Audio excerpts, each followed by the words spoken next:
take the philosophy ahead and hand over it to the next generation. And ISS is making its own humble attempt uh, to enrich the hermeneutic tradition through which this school called Vedanta, all its streams have developed.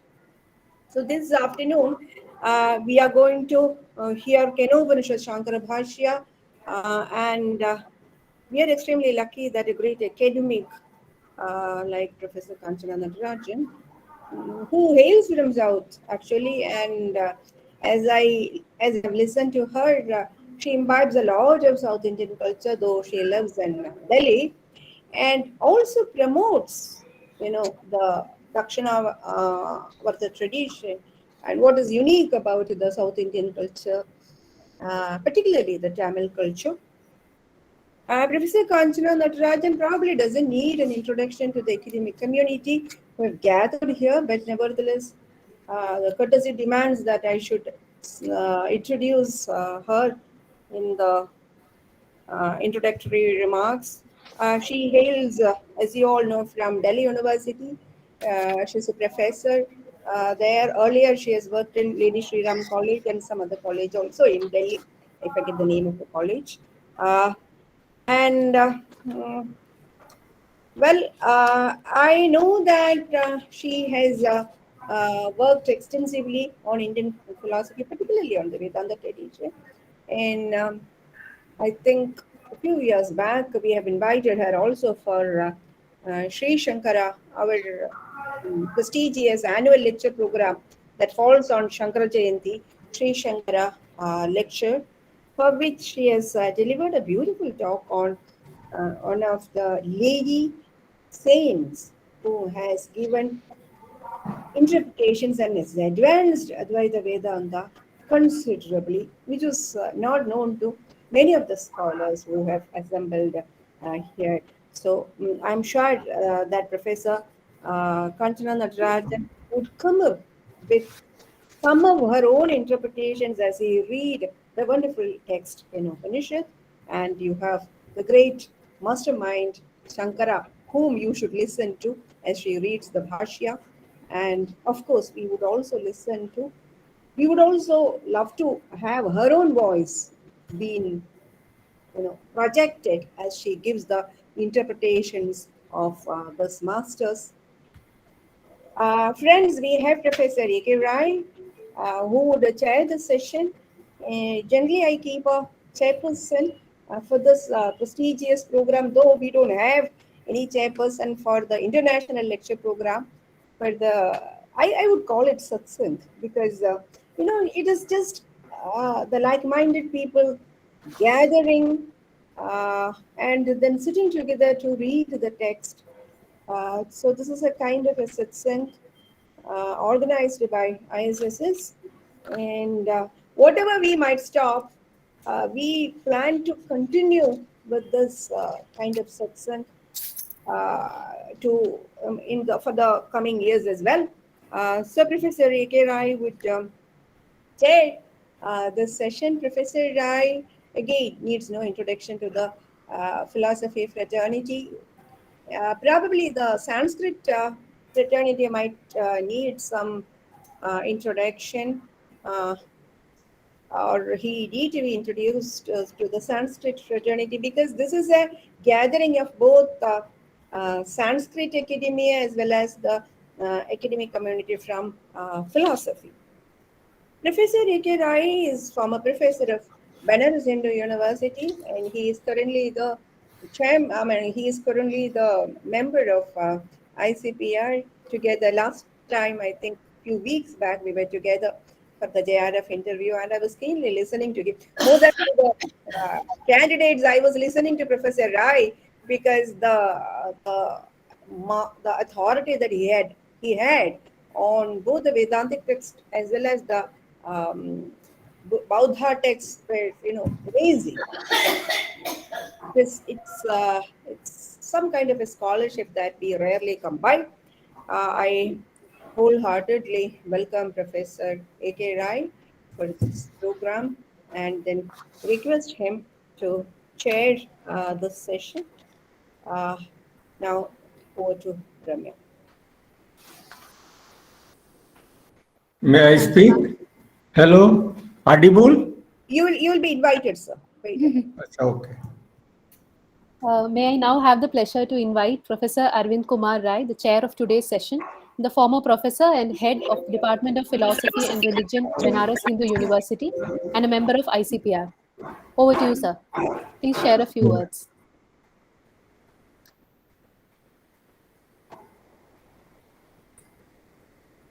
आप थोड़ा camera नीचे कीजिएगा.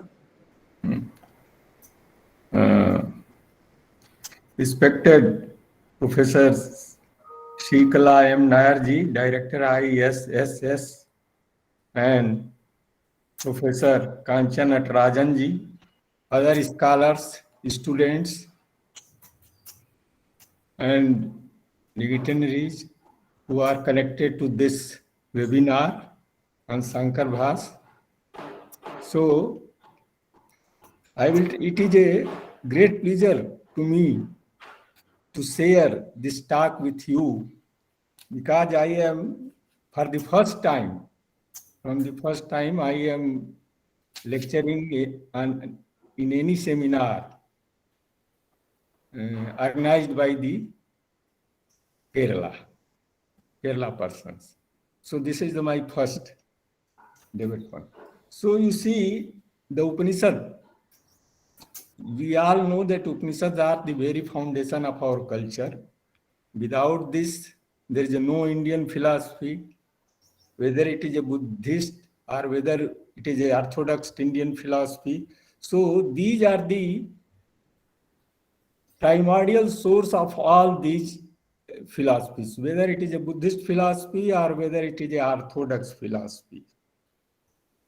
But this Upanishad, especially the Kenopaniṣad, which belongs to the Talokar Shakha of Samvediya Upanishad.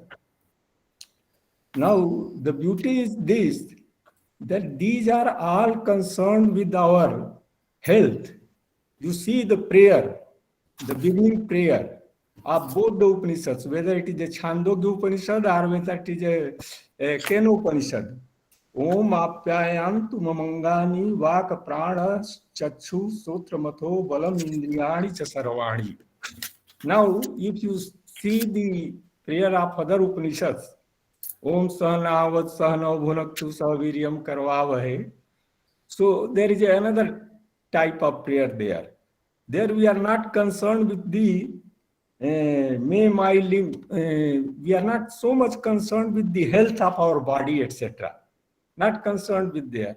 Ritam vadisyami, satyam vadisyami. We should speak the truth. We should speak the rit. But here we are first concerned with the may my limbs, speech, prana, eye, ear, as also my strength and all my senses grow vigorous. So that is the unique. In all the Samveda Upanishads, whether it is a Chandogya or whether it is a Kenopaniṣad, first there is a concern for our health. So our health should be good. Why should health be good? Because unless health is good, Sam is concerned with the singing. So unless health is good, we will not be able to maintain our mental balance or the physical balance. Both are necessary. Both are the signs of strength. And unless there is a strength, we could not do anything well. We could not understand. Suppose you are hearing I am ill, I will not be able to understand what you are saying. Or I will not be able to maintain the balance of my mind itself. So psychosomatic fitness is very much necessary. That is emphasized here in the first, all the Chandogya Upanishads. You see in the Upanishads what happens. In the Chandogya Upanishad also, what happens? The dialogue is going between Uddalak and the Shvetketu. So he asked the Shvetketu to observe the fast for the 15 days, and he was not able to pronounce the mantras. So that is the concern here. So how do we get the strength? That is the problem. How do we get the strength? That is the problem. We could get the strength by the food, etc., or any other use. So this, the Upanishads say, the Kenopaniṣad say, that the Atmana vindate viryam vidyata vidyaya vindate mritam. So we should get the strength by the self itself. Where do we get the strength? We should get the strength by the self, and by the vidya, by the wisdom, we get the eternal life. So self is the source of all types of strength, whether it is a bodily strength or whether it is a mental strength. Now you see what happens in the third chapter.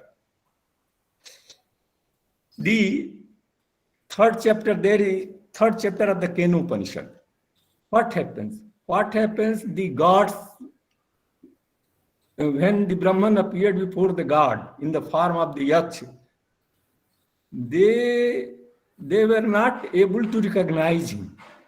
They were not able to defeat him. Why? Why they were not able to defeat him? Because they have forgotten about themselves.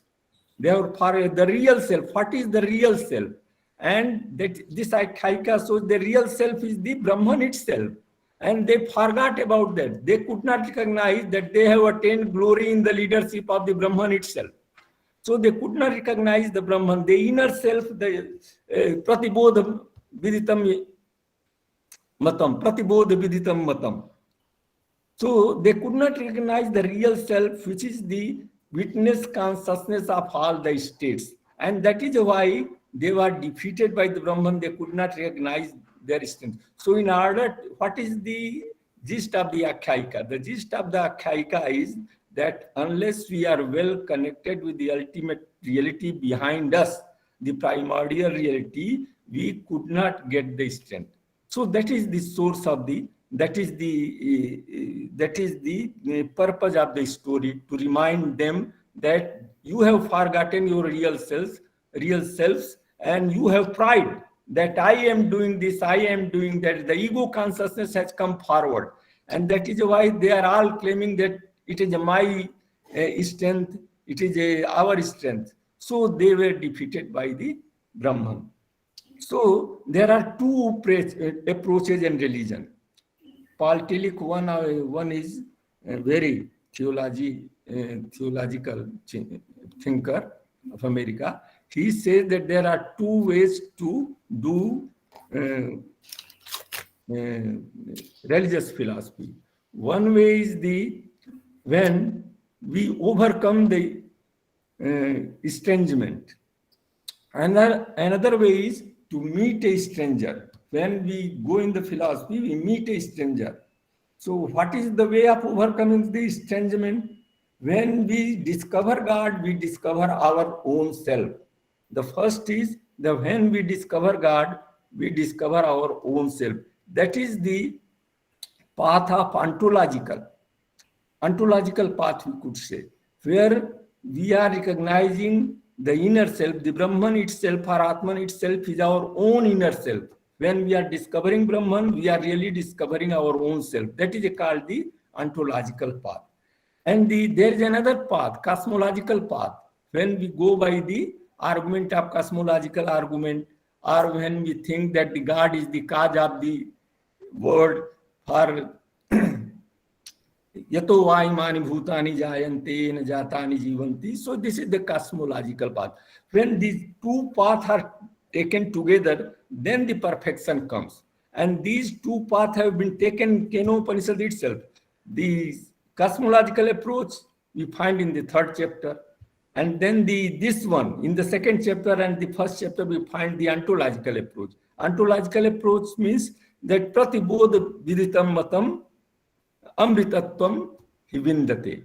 Pratibodha viditam matam amritatvam hi vindate. So Brahman is recognized, the self is recognized, the very witness consciousness of all our states. So it is above the known and it is above the unknown. So it is above the known because he is not like the known, he is not limited. So we will be able to recognize it by our own mind, by own self. So there is and it is above the unknown. What is unknown? The Acharya says that it is avidya.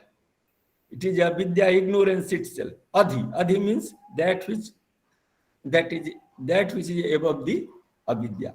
So we could not, so that which is above, whether it is a mundane world or whether it is a cause of the mundane world, that should be the aviditadadi. Brahman is above the all. Viditadadi, aviditadadi. Anyat vidita, so it is above the all these things, so that we'll be able to recognize. So this is the witness consciousness, and there is a distinction between witness consciousness and empirical consciousness. One is the subject pole, and other is the object pole. Because when we say I, the very purpose of the Vedanta is to have a true knowledge of the I. And what is I? I am body. When I say I am not the body. I am not the mind. I am the real self which is behind it. So how can, it is only by suggestive lakshana we could be able to recognize it. That is why mancha krosanti. Mancha krosanti does not mean that there is a noise, munches. The stage is making the noise. Not this. We have to negate it. We have to negate it. It is not the mancha. It is not the stage. It is something else. It is something else. It is a self which is connected with the body. That is why it is recognized. So we have to suggestive meaning. Lakshana. By lakshana, we will be able to identify the self which is behind. And we have to, in this Upanishad, what we have, the combined approach. One is the cosmological approach in the 3rd chapter, and we have the ontological approach in the 1st and the 2nd chapter. So that is a very small, after this Upanishad, very small one and very significant Upanishad. And for the first time in any Upanishad, Satyasya Satyam, Neti Neti, Pratibodha Viditam, Neti Neti, Satyasya Satyam. So it is recognized here. So it is a very important. I am glad that I am sharing this experience with you, because many times I am coming to listen something about the Upanishads. Thank you. Okay, over to you.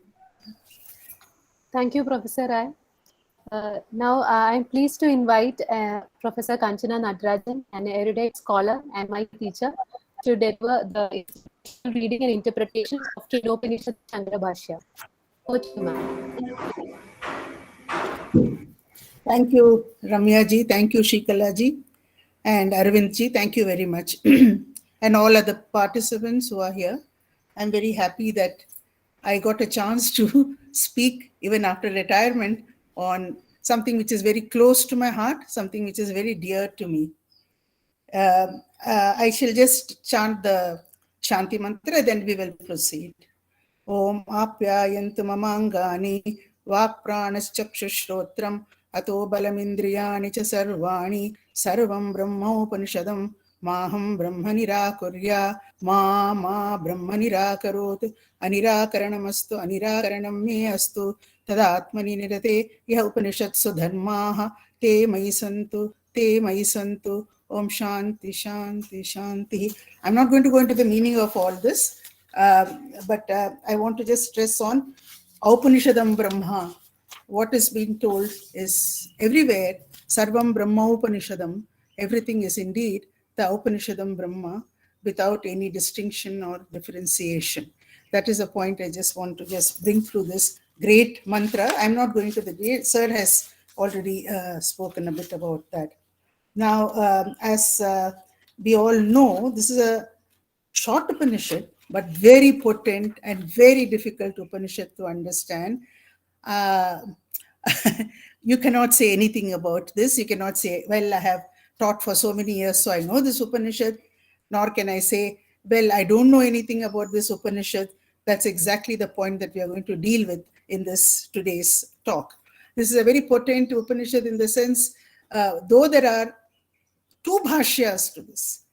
There is a Pada Bhāṣya and Vakya Bhāṣya attributed to Adi Śāṅkara, but we do not know the authenticity of the claims. I'm not going into the historicity, but I do presume at least the Bhāṣya that I'm going to do today, which is Pada Bhāṣya, is Śāṅkara's Bhāṣya, because there seems to be some resemblance with the Brahma Sutra Bhāṣya, etc. So on that basis, I'm saying, but I've not done much research on this particular thing, because being in the philosophy department, we're always getting into a lot of research, etc.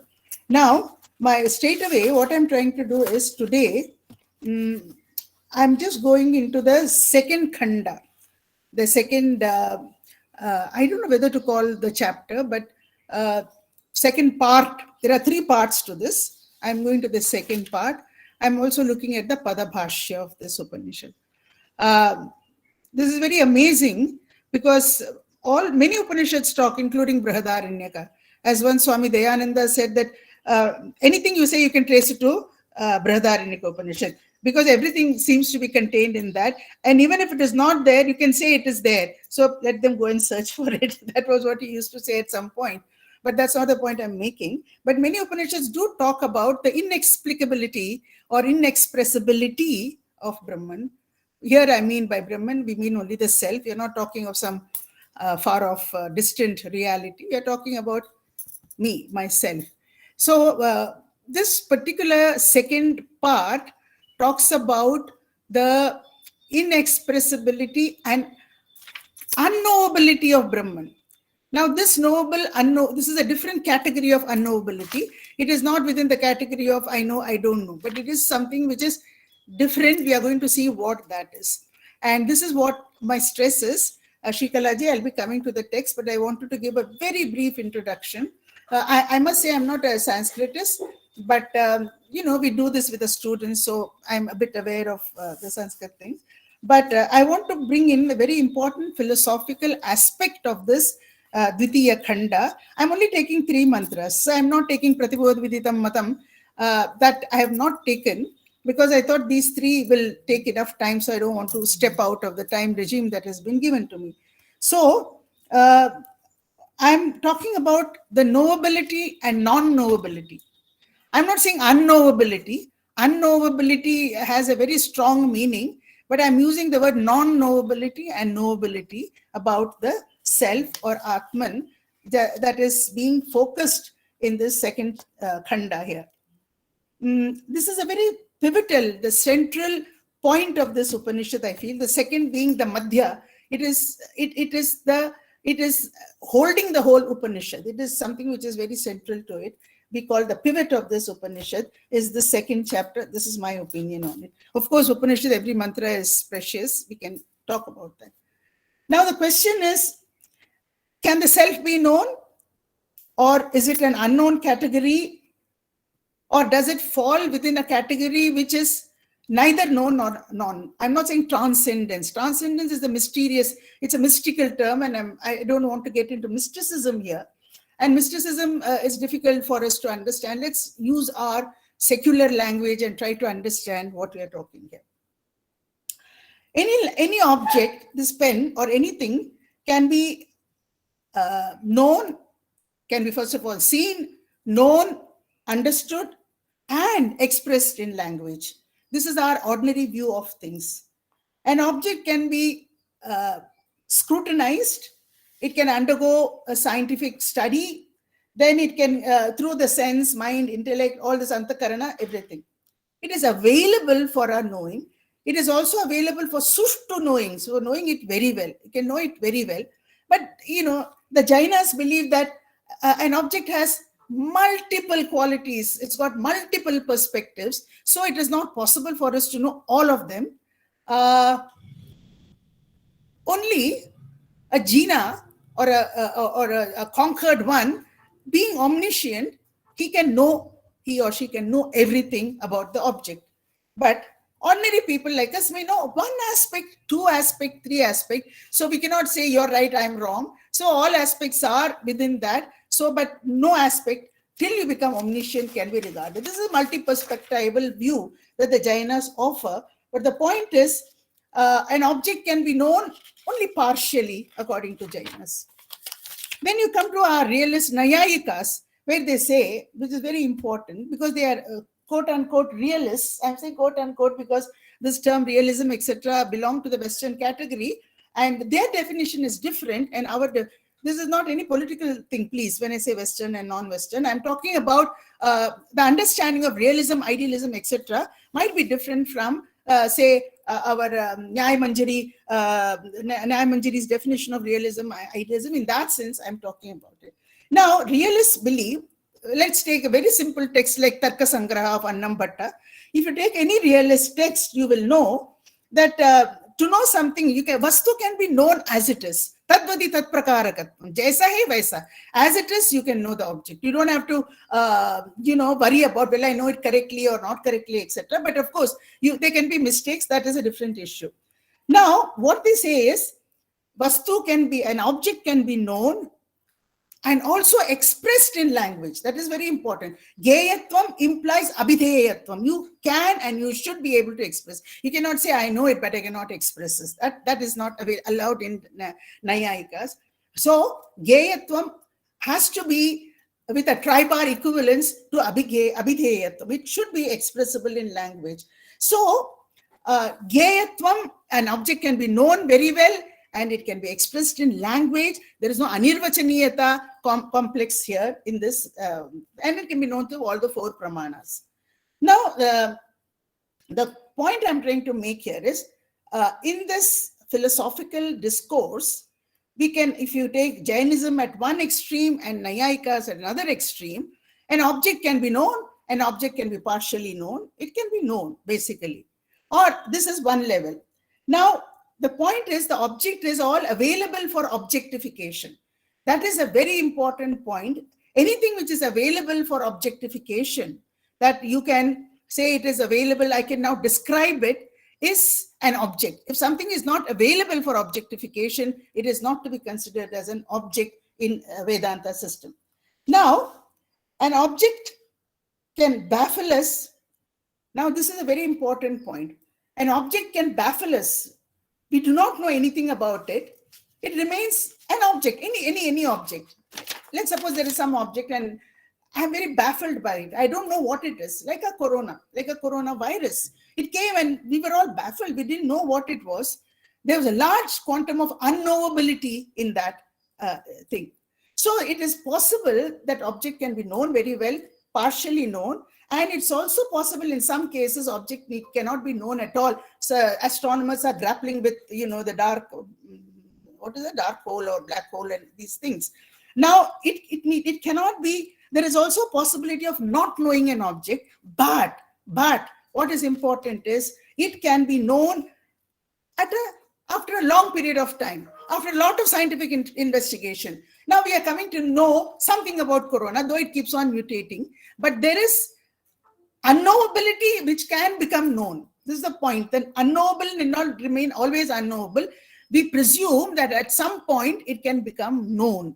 So we have here 2 categories. Let's make it only 2, knowability and non-knowability. For the time being, something is perfectly known. It may change. And another possibility is that something is unknowable, but it can also become known in some future. Now, what this Upanishad is bringing, what is the spectrum? What is it that it is talking before the 2nd chapter? One very important point this Upanishad is making is that the self does not fall into this category of knowability or non-knowability. Because in both the cases, there is objectification.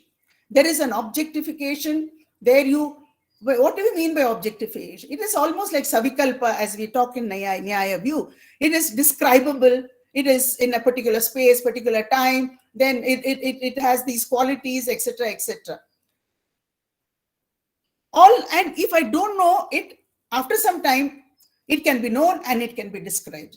In both the cases, the abhidheyatvam is very strong. One is there, in one it can become later abhidheya. It will become expressible in language.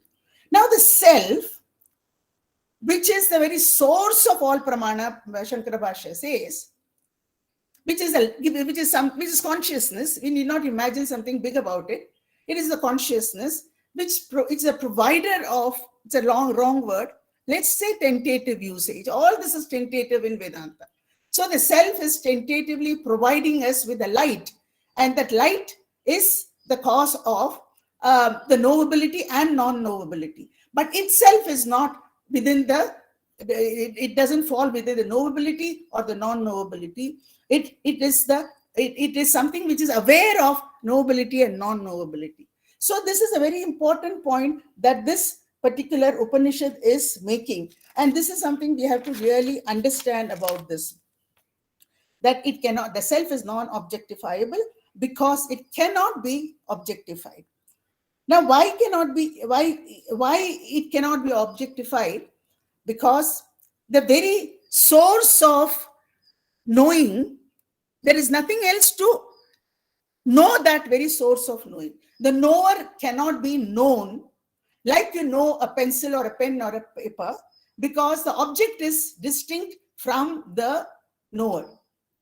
So this distinction is there. Because of this distinction, in the outside world, you can say, this is, I am separate, so I know this object. Whereas with the self, it is the self alone, it is the self that does not have another means of knowing it. Because all other means come post the consciousness. Post in the sense, consciousness has to flow through it to make us understand and know it. Now, objectifiability, which I'm talking about, is crucial for knowledge.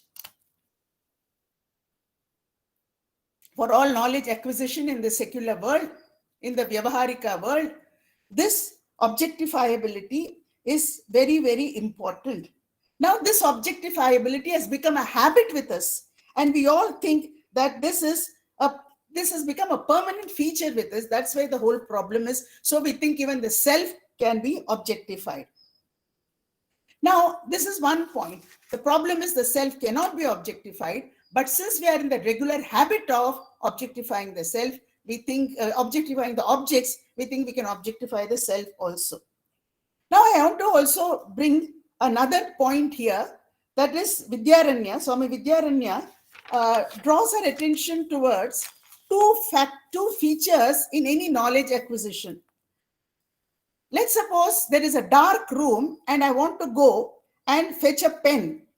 So I flash a torch, and when I flash a torch, the darkness is removed, and then we see the pen. Now there is a kind of vritti, there is a kind of movement, there is a kind of thought, and I say, oh, here is the pen. Now, sequentially followed by this is also the idea of, I know that there is a pen. I am aware of the pen. And this is what is called phala vyapti jnana.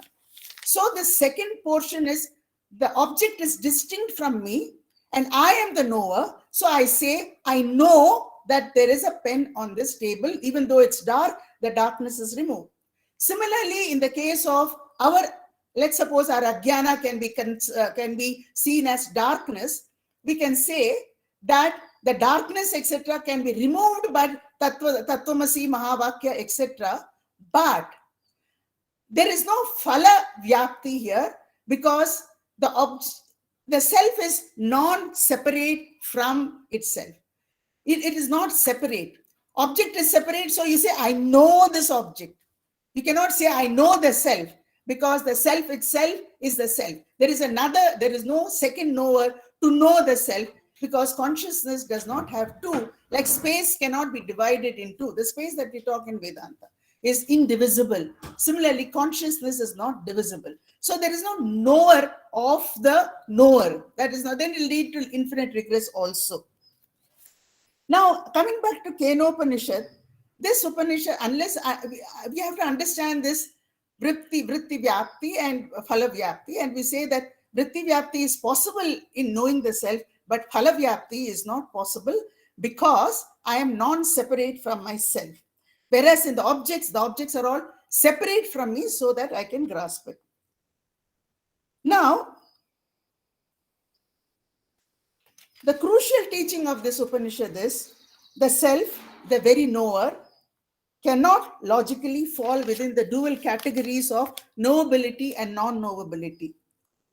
It makes a sharp distinction between the noble object and what you call the knower, the subject. This is again a very tentative thing I'm talking about. This is not absolute abstract Vedanta. The subject, the I, cannot be picked up, studied, scrutinized, as I would do, say, a coronavirus or something, to understand it. Objects are made up of parts. The subject is not made up of, the consciousness that we are talking about in Upanishad is not made up of any part. So it cannot be picked up and studied, though people are trying to do some kind of studies. That's different. So it is not logically tenable to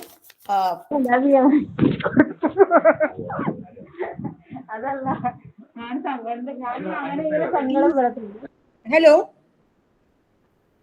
Yeah. Yeah, please, madam, please continue. There is someone who has kept the Okay. thing open. Sorry. So with this kind of a very brief introduction on the objectifiability, I go to the Upanishad itself. There is also a usage of Khamba Khanana Nyaya here. That's very important when with the first mantra, the Guru shakes up the student. The Guru here, there's a master, the teacher, however you want to interpret. Just bring in the very secular usage of it, which is that he's a master, he's a teacher. So the teacher has, though he's given a long instruction, Shotrisya, Shotram, etc., he's talked about. I'm just presuming the other portions of the Upanishad have been read. That's why just going in this direction.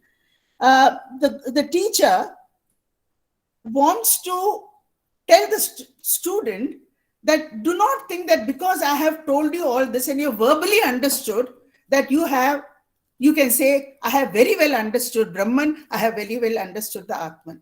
You cannot say that. So the teacher shakes up the student and says, you have not understood Brahman.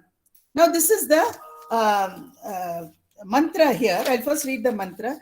Yadi manyase suvedeti dadabhrameva api, daharameva api and dabhrameva api, there are two usages. Nunam tvam vetya brahmano rupam yadasya tvam yadasya deveshwata. Here deveshwata, there's another partantara bheda, vedeshveva.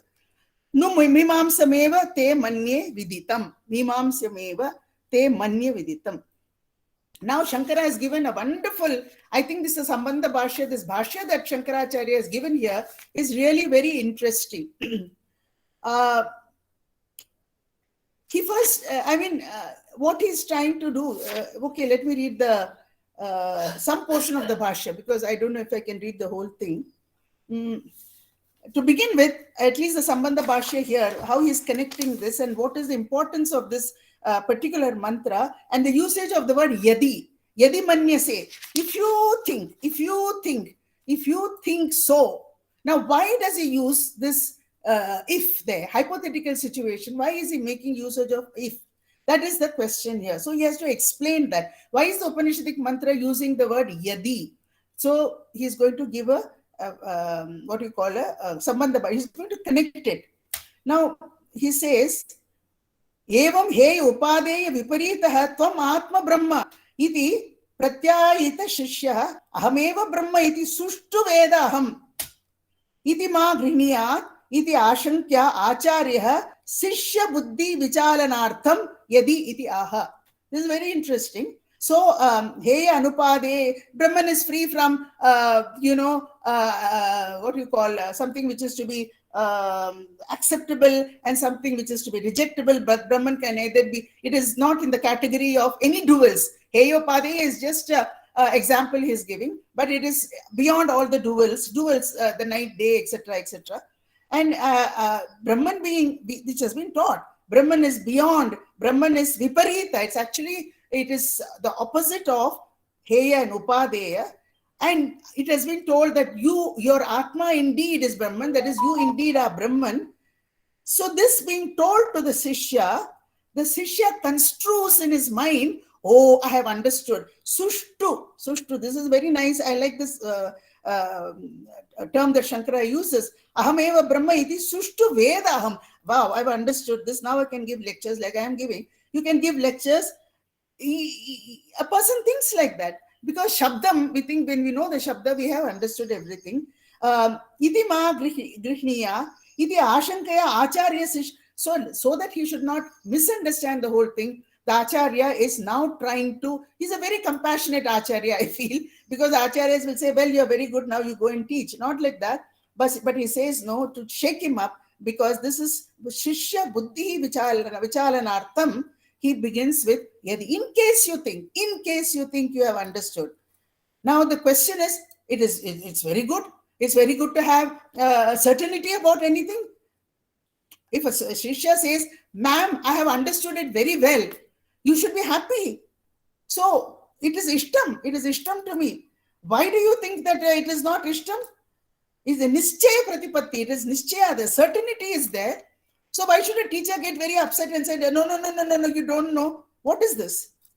Then the teacher, the thing goes, the Siddhanta Pakshi says, Satyam, Ishta Nischita Pratipatti. It is very important to have Nischita Pratipatti. Certainty is very important. Nahi Suvedaham iti. You cannot say, I have understood very well. Why? Yadhi Vedyam Vastu Vishayi Bhavati, Tat Sushtu Veditum Shakyam. If it is a noble object, then you can very well know it. But it is like, he gives an example, he's giving this twice. Dahyam iva dagdhum agnehe, dagdhu natu agnehe swarupam eva. Agni, what do you call? Burns the fuel, but Agni does not burn itself. Similarly, the self cannot be, self can be known. Self allows, facilitates you to know so many things, but self itself cannot be known because it's like a Daha Shakti. It is not expended. That energy is not expended. It can never be expended. Similarly, the self, the consciousness continues to be the consciousness. And therefore, you cannot say, I have understood very well, because there is always a triputi in understanding anything. Now, Sarvasihi Veditu Swatma Brahma iti Sarva Vedantanam Sunishitartartaha and Ihacha Tadeva Pratipadanam Prashna Prativachana Ukta Shotrasya Shotram Ityadeha. It is said in all the texts, it is said in all the Vedanta texts that the self is indeed is the Atma. It is a Sunischitartha Arthaha. It is very well understood and it's well known. And it's known by everyone that personal self is a knower. Then this is well established in all the Vedanta texts. And it is also explained further in the Shrotriyasya Shrotram, etc. There also you find this explanation form.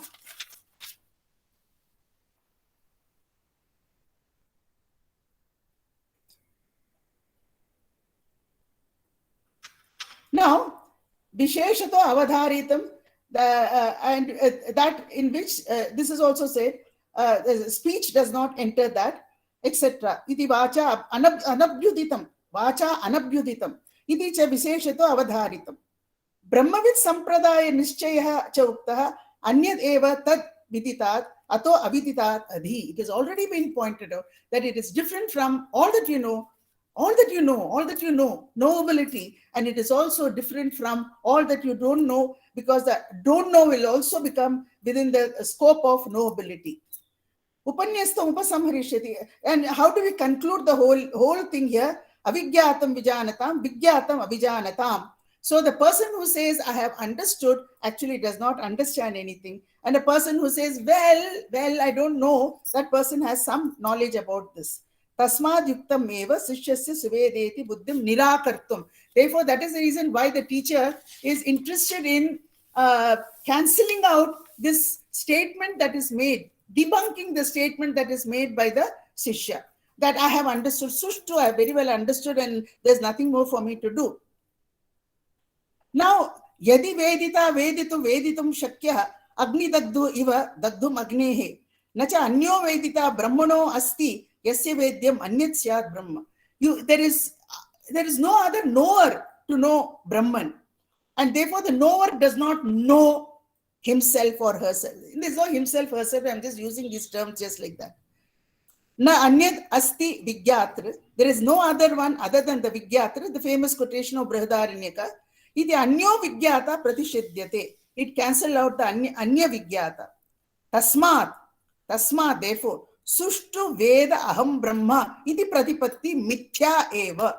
Tasmat yuktam eva aha acharya yadi. So the acharya, therefore, it's not correct. It's incorrect to say, I have with great certitude understood, I have understood what Brahman is. I have no doubts about it. You cannot say, because there is a Triputi in saying, I know it. I know a cell phone, I know a watch. Similarly, I know Brahman. You cannot say. Because there is a big hanging Triputi there, and the knower known and the knowledge process. Therefore, the Acharya is having a suspicion about the student's understanding. Therefore, he says, oh, you have not understood. Then we come to the next mantra, which is again more potent. Yadi manyase suvedeti. So this is the first mantra, sorry. Then it comes to this mantra itself. In case you think you have understood very well, you have not understood. You have understood very little. What comes samjha tumko? Nunam tam vetta brahmano rupam yadasya tam yadasya deveshu. You have not understood. You have not understood it from the Adi-Daivikam, Adi-Bhautikam, Adhyatmam. In all factors, you have not understood Brahman, because there is always this objectifiability and there is a separation between yourself and the known. And this separation is not acceptable. In this case, you have to mimamsya mevate manya viditam. Therefore, you have to go and do more reflection, more vichara on this for you to understand how you have not understood. How you have not understood, you have to do a lot of vichara and finally understand, finally know, and this particular mantra will conclude by saying, he went and meditated, he heard the Acharya, he meditated more on it, and then through his own experience, he comes back to the Acharya and says, I think I have somewhat understood the whole thing. And of course, he's going to say, let me just read some portion of the Bhāṣya here. Shikala ma'am, is it going okay? What do you say? It's going very good. Please go ahead, ma'am. The first problem for me is to address the screen. I know you're all doing it on day-to-day basis, but For all of us, of course. for me it's becoming a rarity anyway. Yadi kadachit manyase suveda iti. Sushtu veda aham brahma iti. Kadachit yatashrutam durvigyayam api. It is very, very difficult. Durvigyayam, Brahman is, from our point of view, because we cannot escape the habit of Triputi, it is very durvigyayam. Api, being that, yet kshina dosha sumedhaha. Very nice. Kshina dosha, somebody whose antakarana shuddhi is all made and somebody who's clear, who can see who can clearly see. Kshina dosha, he is sumedhaha. Sumedha is a beautiful term. Sumedhaha, with great sharp intelligence, wisdom, or whatever you want to call. Kaschit pratipadyate. Kaschit, some people can know this durvigyayam, not all. And na iti sāshankam aha yadi ityadi. So some people can know, so you cannot presume that I also know it. It's very durvigyayam for ordinary people to know, but some people can, someone can know it. Drishtam cha. Now he's giving a very nice example from Chandogya Upanishad. Sir quoted Chandogya Upanishad. There's a very nice this thing he gives, which is very nice. The small story that we all know. Drashtam cha ya esho akshini purusho drishyate yesha atma iti ha uvacha etad amritam abhayam etad brahma. This was what Prajapati taught his sons. There are two sons who went to him, Indra and who's the other one? Virochana and Indra went. And here the Bhāṣyakara says, having been told very clearly, the Akshini Purusha, the light or the Purevasati, the thing that you see within your eyes, that Purusha is indeed the Brahman, and that Purusha is, Esha, Asa Atma, that is Atma, and that is Amritam, Abhayam, Brahma. It is Amritam, Abhayam, etc. It is, there is no Amritam for it, and this immortal, and it is being present, omnipresent. There is no bhaya of any kind that it is going to be chopped off from here and chopped off from there and I will die, etc. And etad Brahma. So both of them were very happy when they got. Ukte Prajapatya Pandito api Asurarat Virochana Swabhava dosha vashat anupapadyamanam api viparitam cha shariram atma iti pradipanna. Having heard, now this Asura art, this Virochana was the king of the Asuras, and he was a Pandita. He was not an ordinary person. He was a Pandita, Virochana.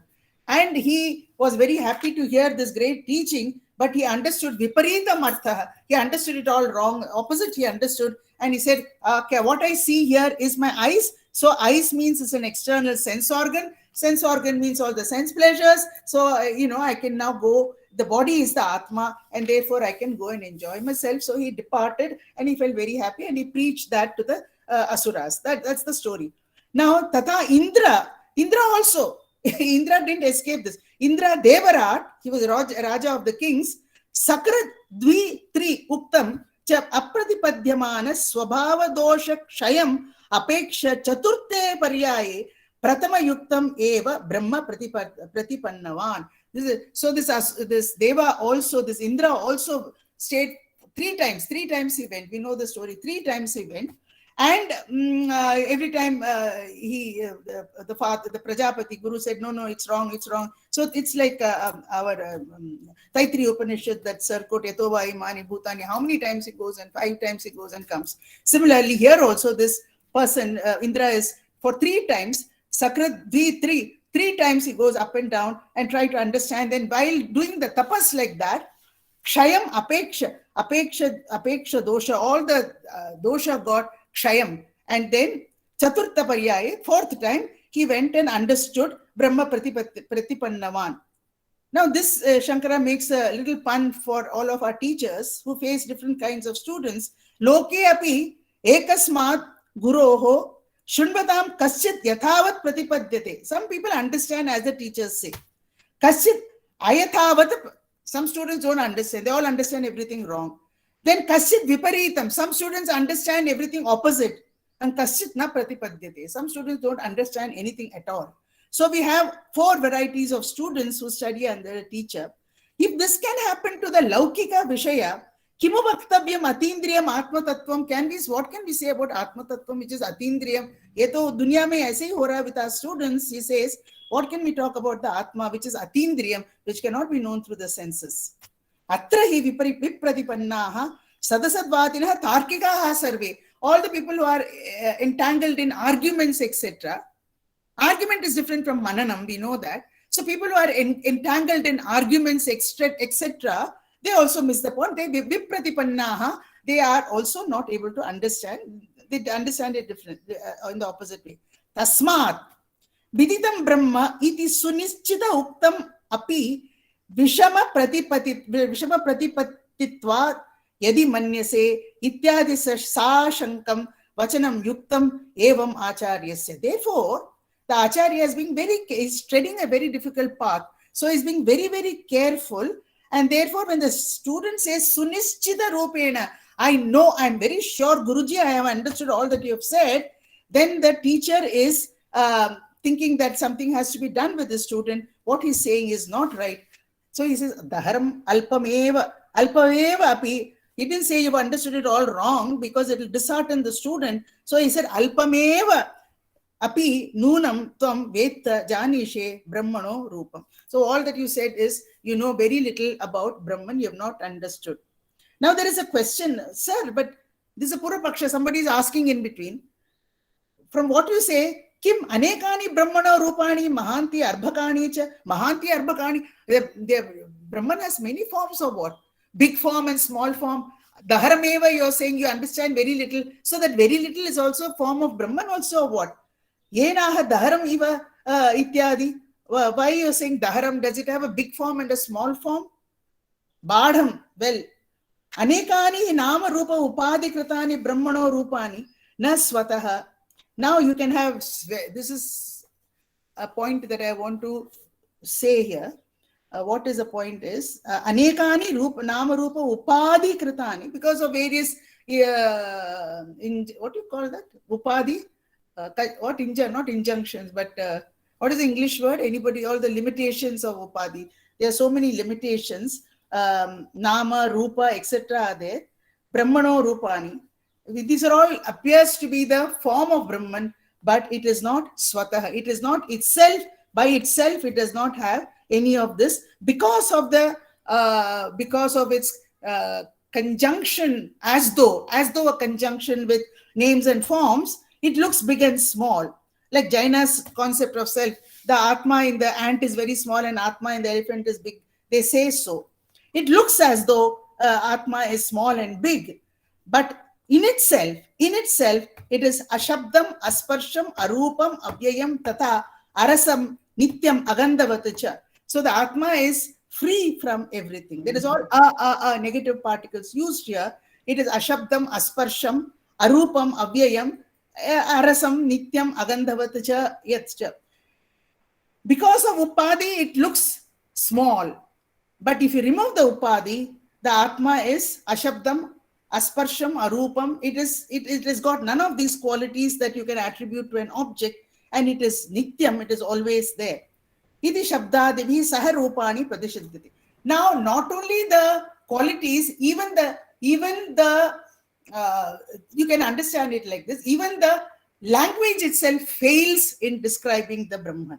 Such being the nature of Brahman, you cannot talk actually of Brahman being small and big. These qualities, these dimensions do not stick to Brahman, because this is what the Upanishad says, Kathopanishad, etc. says. So what, I just skipped the next paragraph, it is important, but anyway, I'm just, because of this time constraint, Nanu yena eva, I'm skipping this. The point that is being made is, what about Chaitanyam? Chaitanyam is a quality of Brahman. So can't we know Brahman through the quality? Here it's again a Nyaya view where quality is self as a quality, and that quality is consciousness. Whereas Vedanta says Prajnanam Brahma, the quality, there is no quality and qualified distinction in the self. The self itself is consciousness. It's not that there is a quality and through the quality you catch and then you understand the substratum. It's not like that. Brahman here gives a various Shruti Vakyas. He says, Vijnanam Anandam Brahma, Vijnana Ghana Eva, Satyam Jnanam Anantam, Prajnanam Brahma. So this is the Swarupam of Brahman. This is the real Rupam of, I mean, you can't call it Rupam. I don't know what to say. This is Brahman. So, actually, Śāṅkara is, the Purvapaksha is saying all this. Isn't Prajnanam Brahma? Isn't Satyam Jnanam Anantam Brahma? All these are Brahman. So, consciousness is Brahman. Consciousness. So, why do you say that it is just a quality? So, here he says that consciousness, because of its conjunction, so-called conjunction, actually there is no conjunction, with Deha, the Buddhi, etc., it appears expanded, it appears contracted, etc. But in itself, it is avijnatam vijanatam, vijnatam avijanatam, it is stham bhavishyati. It cannot be known through any of these categories that we are familiar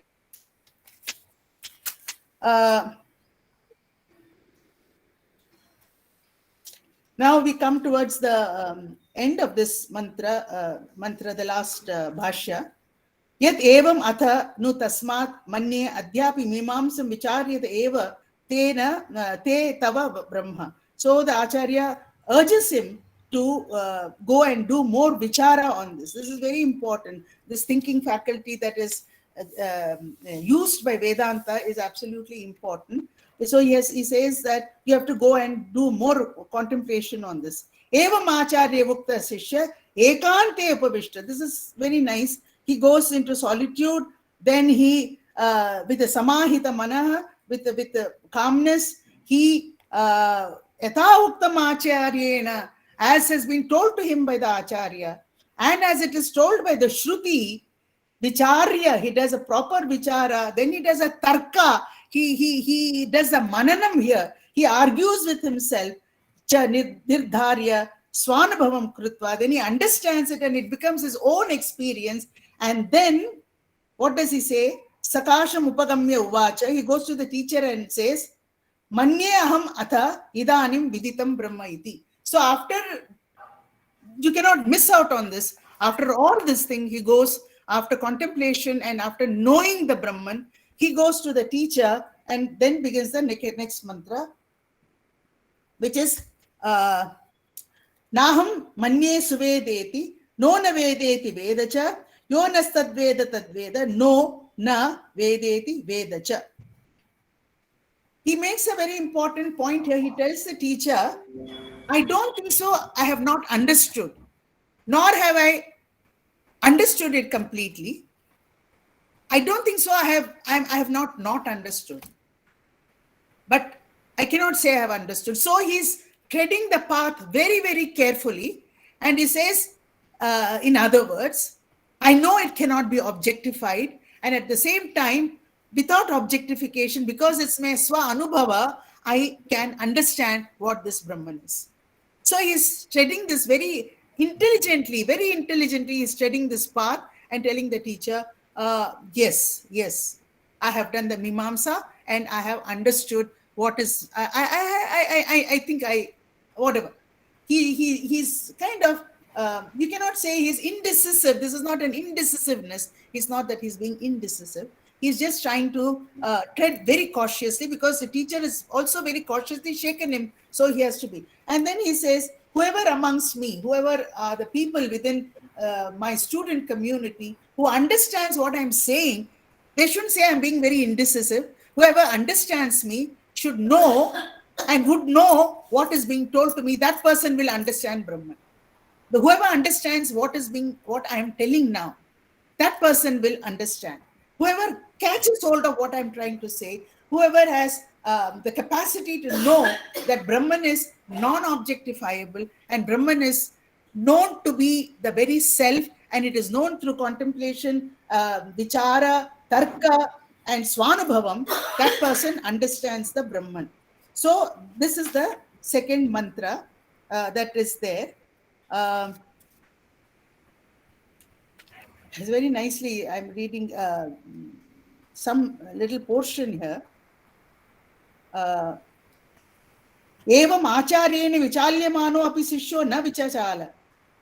Anyadeva tad viditat, ato aviditat adhi. Iti acharya yukta agama sampradaya balat, upapatti anubhava balat, sa jagarja. That's very nice. He proclaims in a loud voice. He proclaims in a loud voice. He first proclaims as though indecisively that, well, I know and I think I know and I really don't know. When he's saying this, it's a question of objectifiability.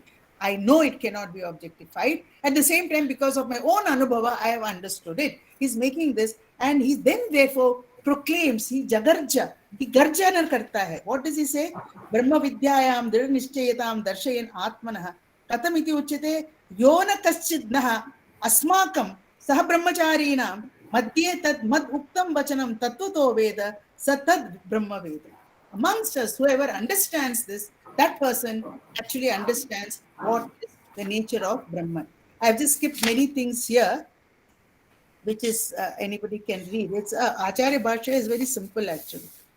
This Pada Bhāṣya is very interesting. Now I come to the third one. Is it 40 minutes? Just very quickly the third one, because reading a text might be boring also. Discussions might be better. I'll quickly wrap up the third one. This is a very famous mantra. Everybody knows about this mantra. Everybody quotes this mantra. Śāṅkara also in many passages in Brahma Sutra and Bṛhadāranyaka is constantly quoting this particular mantra. Yasya matam tasya matam matam yasya na vedasaha avijñātam jānatam vijñātam avijānatam. This is the very important mantra. The person who is yasya amatam, the person who amatam has to be taken properly is it's not the person who he will say later in the Bhāṣya. I don't know whether we have time. We are not talking about the category which is not concerned about Brahman. There are so many people who are totally amatam.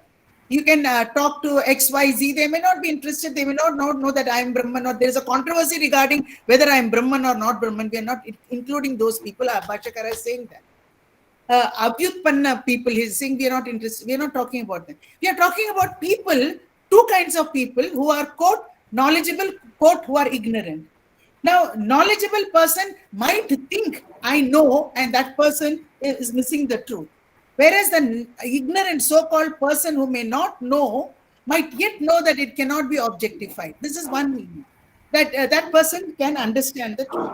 It is also possible that Amatam is the person who is like earlier. This mantra is from the Upanishad. This is not a question answer form. This is a scriptural mantra which says that one who thinks I do not know may know it.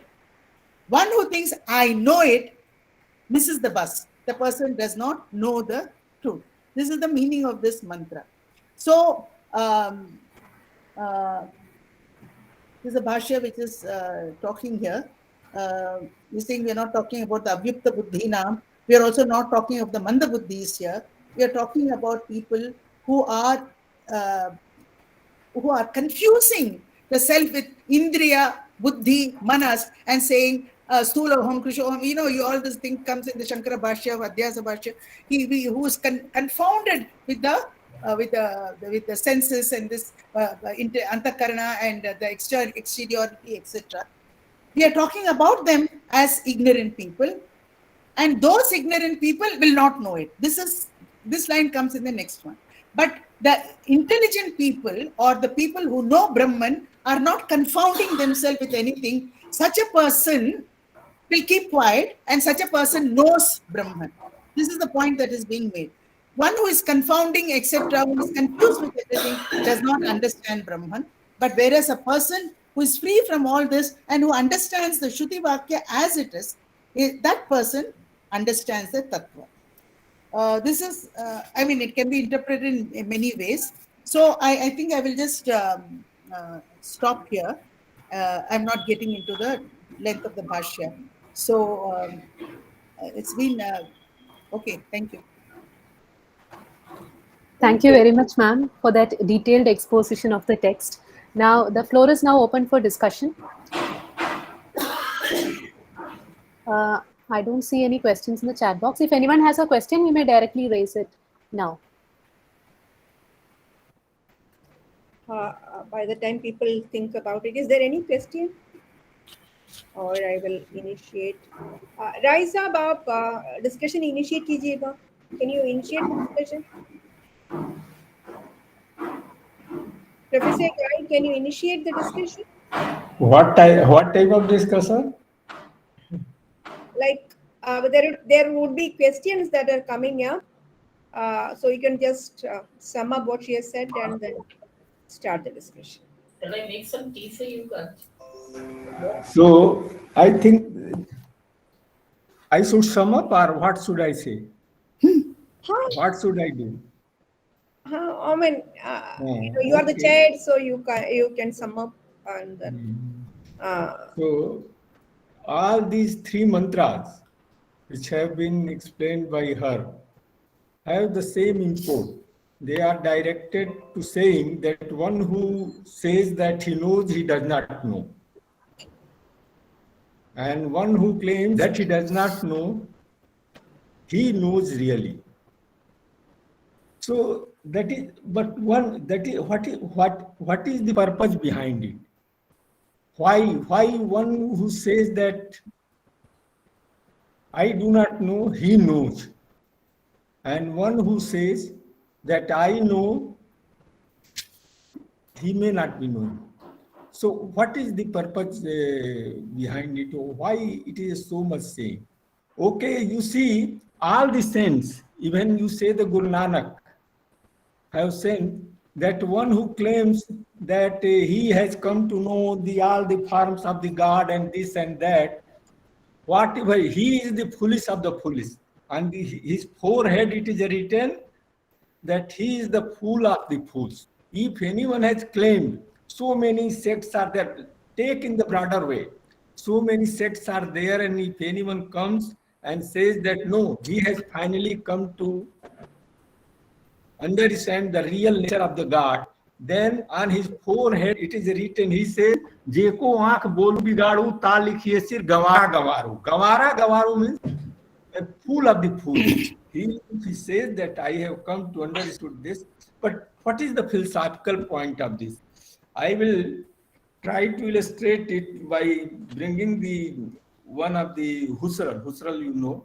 So he has made the distinction between empirical ego and transcendental ego. Empirical ego and transcendental. In his Paris lecture, he has very beautifully, and it comes very to the very nearer to the Śāṅkaras. What he has been saying here, Pratibodha Viditam Matam, that is why. So he says that subject and object are the two polarities. Subject cannot be the object, and what is then the poles of the object cannot be the subject. So when I am saying I am reading, I am going, I have recited the Kenopaniṣad. What is I here? Here I is at the object pole. And what is the witness consciousness behind that? There is always a witness consciousness behind that, which is a witness. That is the everything is that is not known. So what is known is the object one. If anyone says that he knows the Atman, he will be intending to know that Atman in the objects, and that is why he is saying that he is coming to know that.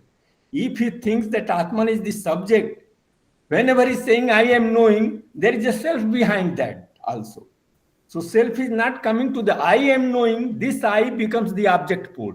And there is a one who is this one. So that is the subject pole. So we can compare them like the Gangotri and the Ganga Sagar. Ganga Sagar is the object pole and the Gangotri is the subject pole. So water is always flowing. Whenever you say I, you are determining the Sakshi consciousness by I. Because in the sleep state, we do not find the I. So whenever you say that I am saying, then I become the Jiva. I is determined. So I become the object. So I is empirical ego. Whenever you say that I am saying, but there is a something behind that, which is lightening it, which is guiding it, which is in the flash of which we are recognizing I am that. So that is why the object, whosoever claims that I come to know, he knows self only as the object. And as the subject, the self it cannot be said to be. We cannot say that we know. That is the meaning behind it. All the verses coming, or the mantras are coming, that what I am. And he has beautifully explained all these mantras. And she has great command over it. And for the first time I'm meeting, though I have invited her, but we could not meet previously. So I am very happy to listen her in this. Thank you, sir. Thank you. Thank you.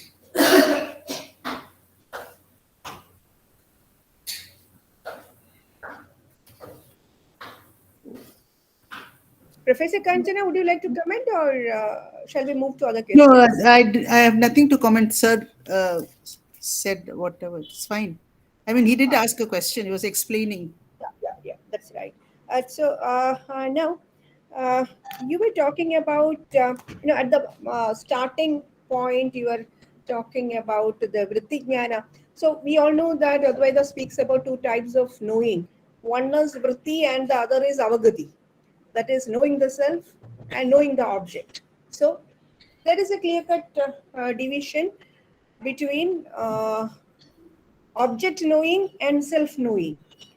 I did not understand where I think you have quoted Vidyaranya Swamikal, and then you were saying about the KK thesis, that is knowing that one knows, and the Bhalajnana and the Vritti-jnana and the Bhalajnana. But my concern is, this very question of KK, that is knowing that one knows, that I know that this is a spectacle box. The first case of knowledge is this is a spectacle box. And the second is that I know that this is a spectacle box. So this kind of two levels of knowing, where primarily the object becomes the object of knowledge, and then second, the knowing becomes the object of knowledge. But this very division doesn't arise at all with regard to avagati. Am I right, Professor Kanchana? See, Avagati term has been used by Bhāṣyakara in, I think, the 4th Sutra, Bhāṣya. He's used a lot of this term, Avagati. Avagati Paryantam and all, he says that. Now, basically what they are saying there is Triputi Jnana Rahitam. There has to be Triputi Jnana Rahitam. Here also, when you say Phalavyapti is not there in Brahma Jnana. I just brought this because I've heard this many times, Vritti Vyapti and Phalavyapti. Vritti Vyapti, as you very clearly said. Now, we cannot have Phalavyapti for Brahma knowledge, which is actually Avagati. That is actually the Avagati. You just, it's not even Tadvati, Tatprakarakatvam, all these Nyaya terminologies do not fit in there. The Phalavyapti, where there is, you can have Vritti Jnana, Vritti Vyapti in Brahma Jnana, in the sense that it is something which will facilitate. That is through Mahavakya, Tattvamasi, etc. You hear, that's it. That is where I disagree with you. Like through Vritti, you cannot have knowledge of. No, you don't have the knowledge of Brahman, madam. I'm not saying. It is a facilitator. I'm very clear about it. For example, when the darkness is removed, you need not see the pen. The ignorance is removed, that's there. The ignorance is removed. But I know that my ignorance is gone, it will be a Phalavyapti. Or I know that I have understood Brahman is a Phalavyapti. That is not available. That is not there for Brahma Jnana. What is the point where the ignorance is gone? See, in order to lose the ignorance, well, these limiting adjuncts, the Ubadhis should die, right? So once these Ubadhis die, then this Triputi is not functional. Because, right? So this Triputi goes away because once the Ubadhis die, only then you can have the destruction of ignorance.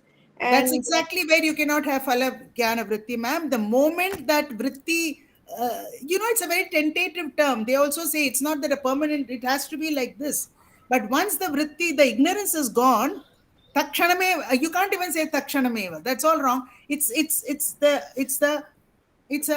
probably the understanding of this, but I can go on doing Mananam of Tattvamasi. I need not get it. You see, I can keep on doing Mananam. There's a long process I can do. I might be full of whatever, Kalmasham or whatever. So it will not immediately fructify in the knowledge, quote unquote, of Brahman, which is always there with us. That's not the question that we are talking about. But I agree with you. Avagati Jnana, Avagati and is Swarupa, it is to be with the understanding of, however, the whole problem with Advaita is you start this Adhyaropa Apavada, you keep on correcting, and then you end up in Maunam. You cannot say anything because everything you say is wrong. Anything we say is wrong. So therefore, I just brought these terminologies just for understanding. But true.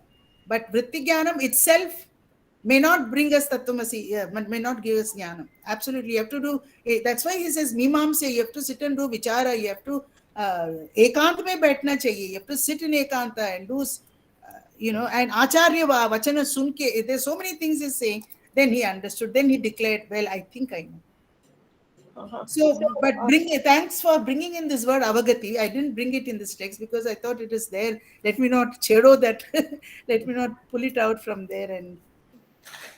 So as Raisa was also saying that probably, of course, he also explicated like what is the import of these three mantras, as you also have said.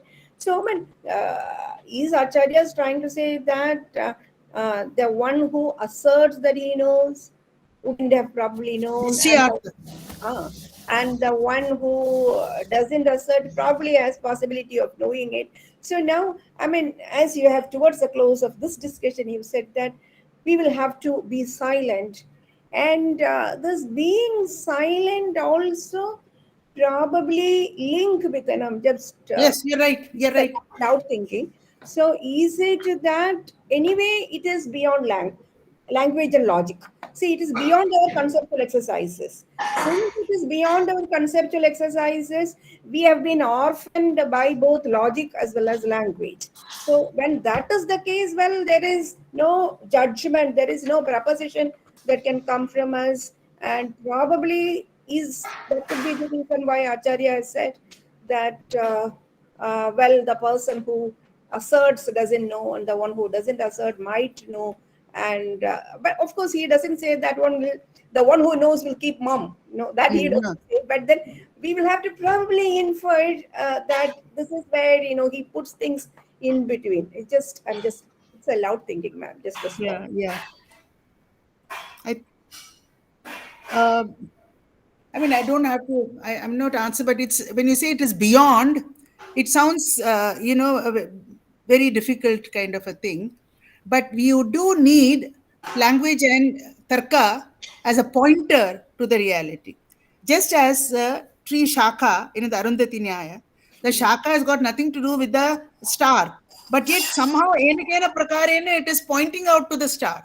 Now, if somebody says it is beyond the star, yes, it is beyond the. The shakas are, the star is beyond the shakas and all, but somehow, like a dream tiger, somehow it wakes you up and somehow it gives you the understanding of the thing. So when we say beyond, it's not abandoning. It is not abandoning all this shruti vakya or anything.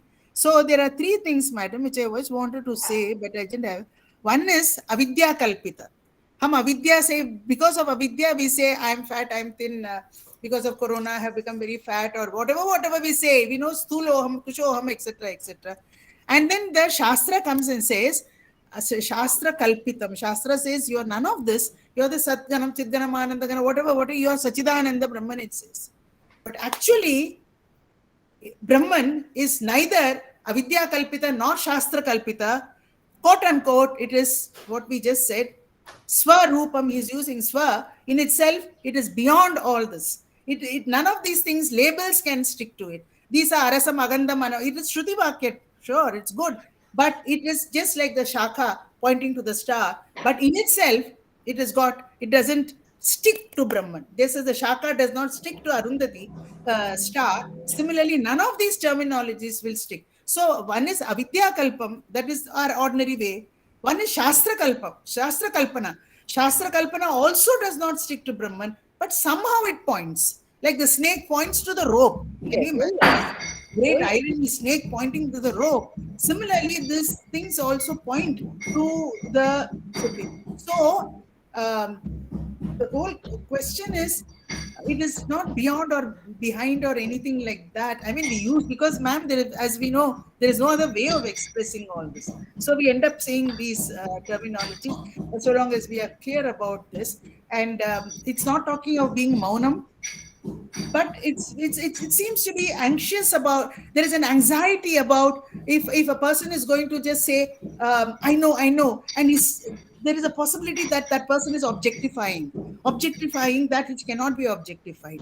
For me, that is the central message of this. Objectification is not allowed, and that's why he's treading the path very carefully. Very true. In Dridrishyam So, Veka. Yeah. my view is that we have the famous statement in the Upanishad that neti satyasya satyam. Satyasya satyam is neti. Neither this, neither this. So, Upanishads take, I think the main import of the Upanishad is when we try to specify Brahman by any categories, whether it is a subjective or it is a objective, we are determining by the language. We are using the language and you are determining. So the better way, the truth of the truth, satyasya satyam, neti has been called the truth of the truth. Yagyaval. So it is better to go by the neti. Ultimately neti. That is why Vidyatam abhijanatam. One who says neti, he knows better than one who says that I have come to know, determined it. So determination is not the end of whatever the qualities we going to impose on the Brahman, Sakshi, this and that.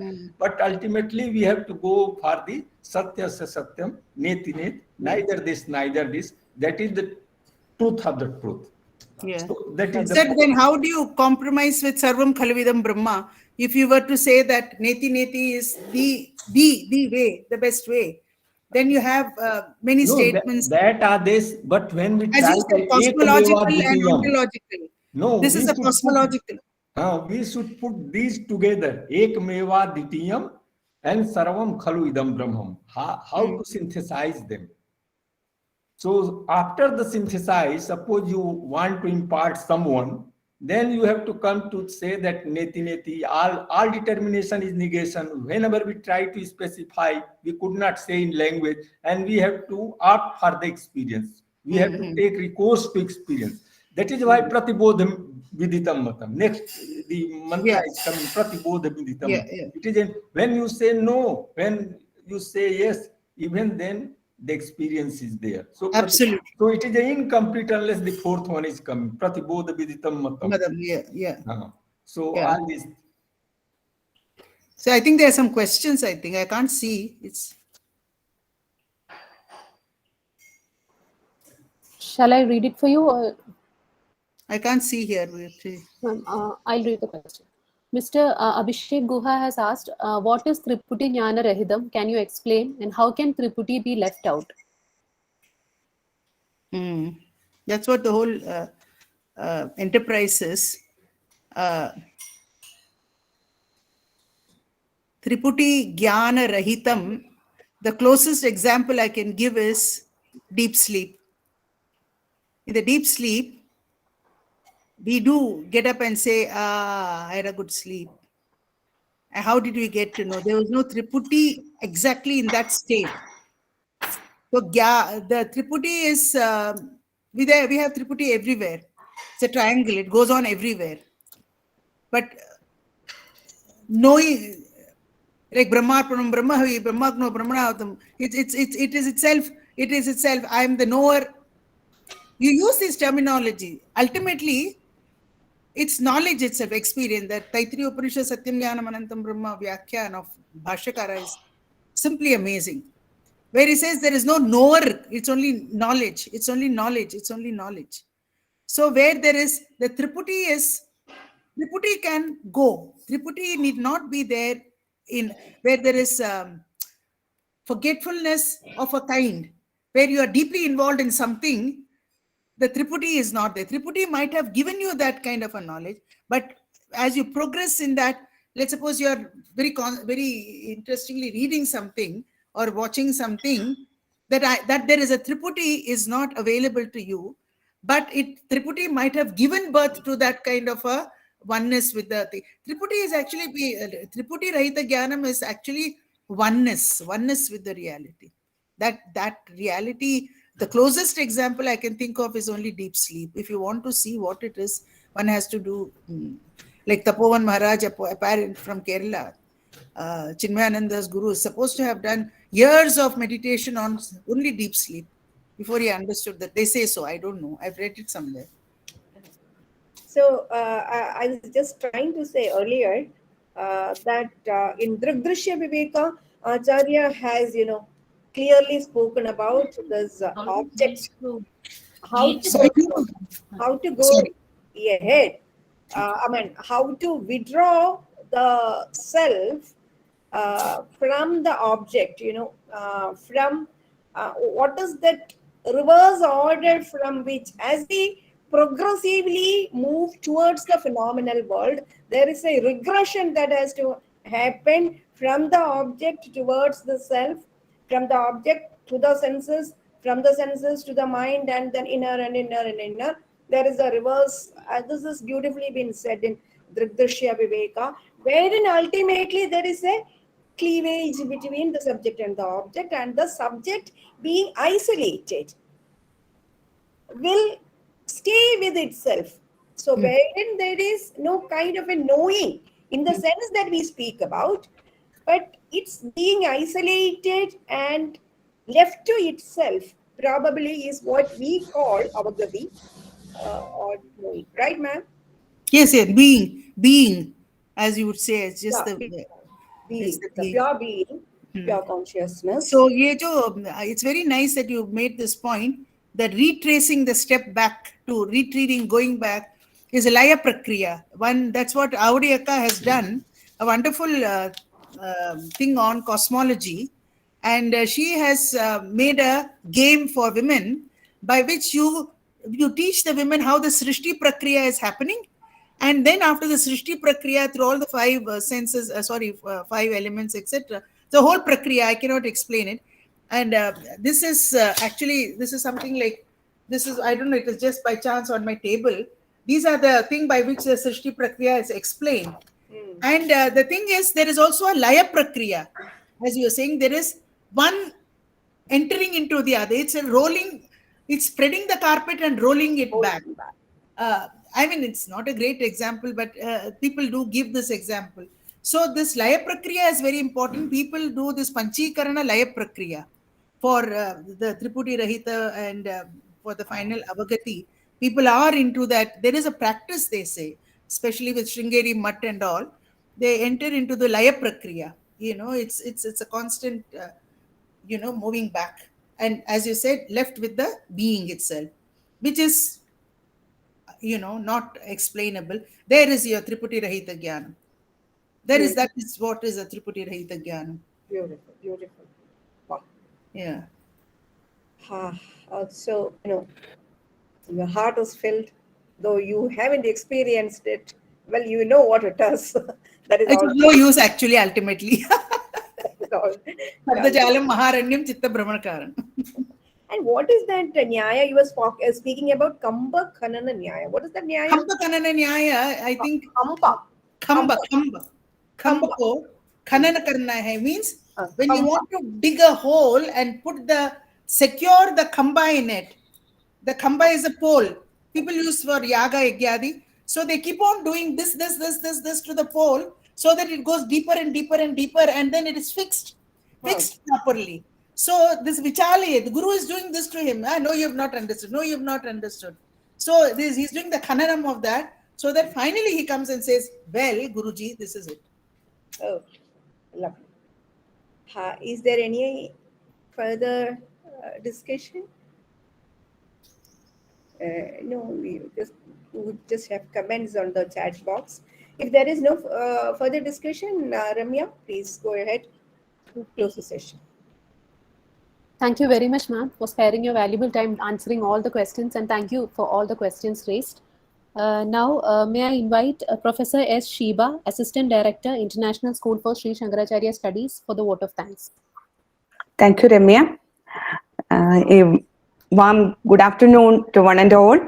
Respected Chair, Professor Arvind Kumar Roy, renowned speaker, Professor Kanchana Natarajan, distinguished scholars, and my dear students.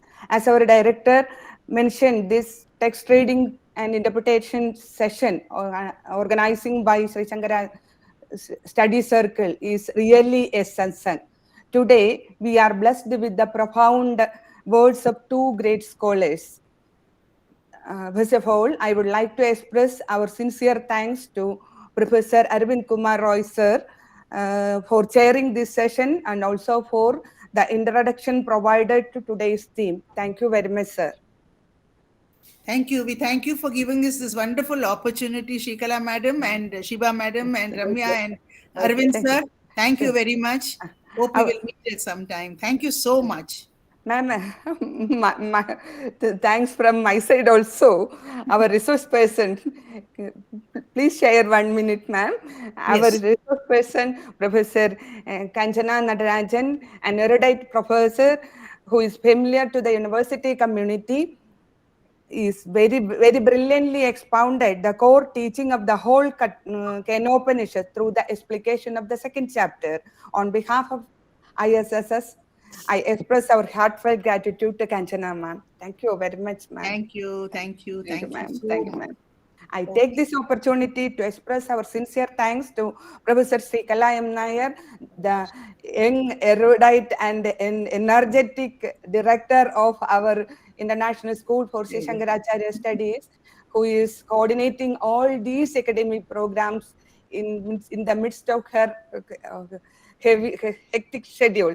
Thank you, ma'am, for welcoming the scholars and the participants. I extend my sincere thanks. I extend my sincere thanks to all the distinguished academicians, research scholars, and my dear students for joining this session. Once again, I thank one and all. Thank you. Thank you, ma'am. Thank you very much. Thank you. Thank you. Kanchana ji, further you should join us whenever time permits to. Please send the information. I will definitely join. I enjoy Rise this. up, Abhi. Rise up. Please do join us whenever time permits. Whenever the text seem interesting for you. Yeah. To No, join everything is interesting because we are otherwise sitting at home. Thank you so much. Thank you all. Thank you. Thank you.